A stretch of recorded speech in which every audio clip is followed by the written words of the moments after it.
ලංකාවේ EV එකක්, ඒ කියන්නේ විදුලි වාහනයක් ගන්නවා කියන්නේ ඇත්තටම අනාගතයට කරන ලොකු ආයෝජනයක්. ඉතින් අද අපි කතා කරන්න යන්නේ ඔය වටිනා ආයෝජනය, විශේෂයෙන් මේකේ හදවත වගේ තියෙන බැටරිය අවුරුදු ගාණක් යනකල් නියම කාර්යක්ෂමතාවයෙන් බලාගන්නේ කොහොමද කියලයි. දැන් බලන්න විදුලි වාහන අපි හැමෝම දන්න විදියට EVs ලංකාවේ දැන් හරිම වේගෙන් ජනප්‍රිය වෙනවනේ. තෙල් ගහන්න ඕන නෑ පරිසරයටත් හොඳයි.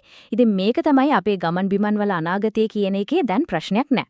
හැබැයි ඉතින් ප්‍රශ්නේ තියෙන්නේ මෙතන මේ එන අනාගතය අපි රැකගන්නේ කොහොමද? ඊටත් වඩා වැදගත් EV එකක තියෙන වටිනාම වගේම සංවේදීම කොටස, ඒ කියන්නේ බැටරිය, ඒකේ ආයු කාලය උපරිම කරගන්නේ කොහොමද? හරි. එහෙනම් අපි කෙලින්ම කතාවට බහිමු. මුලින්ම බලමු මේ charge කරන පුරුදු, ඒ කියන්නේ අපේ charging habits බැටරියේ සෞඛ්‍යයට කෙලින්ම බලපන්නේ කොහොමද කියලා.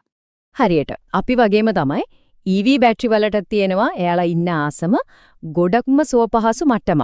අපි මේකට කියමුකෝ ස්වීට් ස්පොට් එක කියලා. මේ ලෙවල් එකේ බැටරිය තියාගන්න පුළුවන් නම් ඒකේ සෛල වලට එන ස්ට්‍රෙස් එක, ඒ කියන්නේ ආතතිය ගොඩක් අඩු කරගන්න පුළුවන්. ඉතින් මොකද්ද මේ මම කිව්ව ස්වීට් ස්පොට් එක? ඒ තමයි මේ විශේෂඥයෝ කියන 20ක් 80ක් අතර රීතිය. බලන්න මේ chart එක දිහා බැටරිය 20%ට අඩුවෙන් තියෙන කොටයි 80%ට වැඩියෙන් තියෙන කොටයි ඒකේ සෛලවලට නිකන් අනවශ්‍ය පීඩනයක් ස්ට්‍රෙස් එකක් එනවා. ඒ විතරක් නෙවෙයි, charge කරන විදිහත් හරිම වැදගත්. සාමාන්‍යයෙන් දවසේ වැඩවලට නම් ගෙදරදි කරන slow charging තමයි හොඳම. fast charging, ඒ කියන්නේ වේගවත් ආරෝපණය හදිසියකට විතරක් පාවිච්චි කරන එක තමයි ඇඟට ගුණ. ඇයි එහෙම කියන්නේ? හේතුව තමයි DC fast charging වලින් ලොකු රස්නයක්, ඒ කියන්නේ තාපයක් හැදෙනවා. හැමදාම වගේ මේ විදිහට charge කරොත් අවුරුද්දක් යද්දී බැටරියේ සම්පූර්ණ ධාරිතාව 1% ඉඳන් 3% කින් විතර අඩු වෙන්න පිළුවන්. ඒක පොඩි ගාණක් වගේ පේනුනට අවුරුදු කීපයක් යද්දී ලොකු වෙනසක්.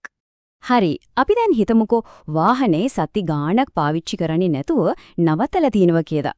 ඔන්න ඔය වගේ වෙලාවකදී බැටරියේ තියෙන්න ඕන විශේෂ මට්ටමක් තියෙනවනේ. ඒ තමයි 50% මට්ටම. වාහනේ ගොඩක් කල් නවත්තලා තියෙනවා නම් බැටරිය 100% ෆුල් කරන්නවත් 0% වෙනකල් බහින්න දෙන්නවත් හොඳ නැහැ. හරියටම 50% විතර තියලා නවත්තන එක තමයි බැටරියට හොඳම. හොඳයි. අපි දැන් ඊළඟ කාරණේට යමු. charge කරන එක වගේම වාහනේ පදින විදිහයි පාක් කරන තැන් තෝරගන්න විදිහයි බැටරියේ ආයු කාලෙටයි එකපාරක් charge කරාම යන්න පුළුවන් දුර, ඒ කියන්නේ range එකටයි කෙලින්ම බලපානවා.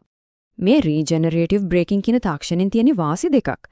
එකක් තමයි බ්‍රේක් කරනකොට ඒ ශක්තියෙන් ආයෙමත් බැටරිය charge වෙන එක. අනික බ්‍රේක් පෑඩ් ගෙවෙන එකත් ගොඩක් අඩු වෙනවා.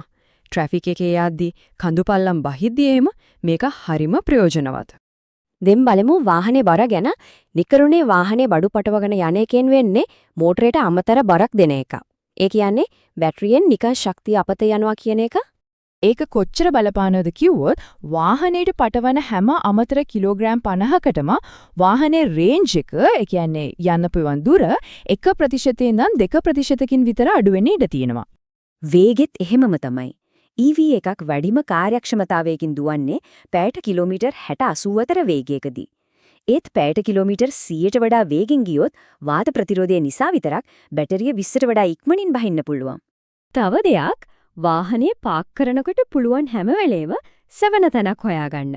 මොකද දිගටම අව්වේ නැවැත්තුවම බැටරිය උෂ්ණත්වය පාලනය කරන සිස්ටම් එකට, ඒ කියන්නේ BMS එකට බැටරිය කූල් කරන්න අමතර වැඩක් කරන්න වෙනවා. හරි. එහෙනම් අපි දැන් අන්තිම කොටසට එමු.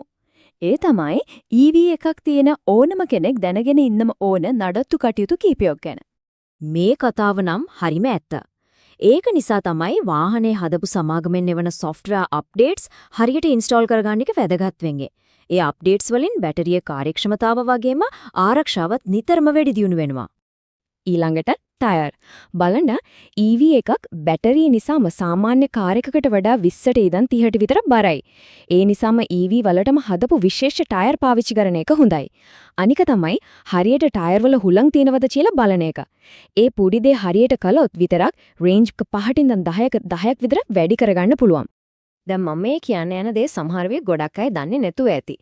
EV එකක තියෙන එක බැටරියක් නෙවෙයි, බැටරි දෙකක්. එකක් තමයි වාහනේ දුවන්න ඕන ලොකු ලිතියම් අයන් බැටරිය.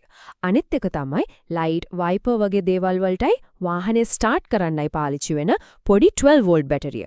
මතක තියාගන්න ලොකු බැටරිය ෆුල් charge කරලා තිබ්බත් අර පොඩි 12 වෝල්ට් බැටරිය බැස්සොත් වාහනේ ස්ටාර්ට් කරන්න බෑ. ඉතින් මේ හැමදේම එකට ගත්තම පේන දේ තමයි මේ වගේ සරල පුරුදු ටිකකින් වාහනේ අයිතිකාරයට ඒකේ ආයු කාලය ගැන ලොකු පාලනයක් ගන්න පුළුවන් කියන එක. හරි. එහෙනම් අපි කතා කරපු දේවල් පොඩ්ඩක් මතක් කරගමු. charge එක විශ්වාසවාසික අතර තියාගන්න එක, හැමදාම fast charge නොකරන එක, ටයර් හුලම් බලන එක, පුරුවන් වෙලාවට සෙවනේ පාක් කරන එක සහ අර පොඩි 12V බැටරිය ගැන හිතන එක. ඔනෝක තමයි ප්‍රධාන කාරණා ටික.